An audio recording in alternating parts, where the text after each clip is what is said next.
আল্লাহর নবী সাল্লাল্লাহু আলাইহি ওয়াসাল্লাম বলেন,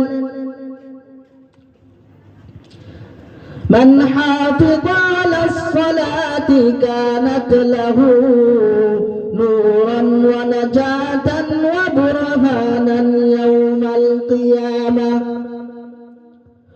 ওয়া মান লাম ইউহাফিজ আলাইহা লাম ইয়াকুন লাহু নূরান ولا برهانا ولا نجاة وكان يوم القيامة مع قارون وهامان وفرعون।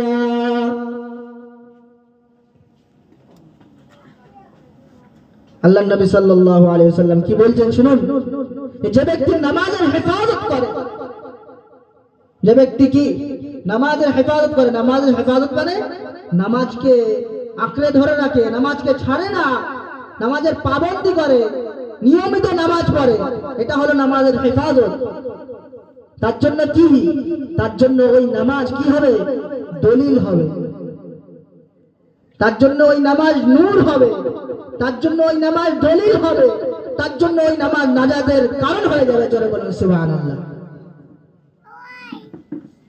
আর যে ব্যক্তি নামাজের হেফাজত করবে না, তার জন্য বলছে, যে ব্যক্তি নামাজের হেফাজত করবে না, যে ব্যক্তি নামাজ পড়বে না, তার জন্য নামাজ নূর হবে না, তার জন্য নামাজ দলিল হবে না, তার জন্য নামাজ নাজাতের কারণ হবে না।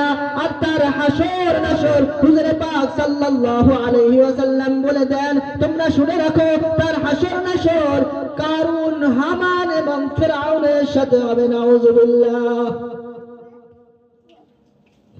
বড় কঠিন হাদিস।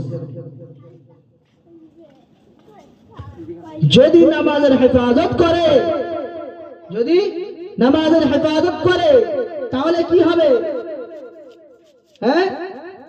তাহলে ওই নামাজ নূর হবে, ওই নামাজ দলিল হবে।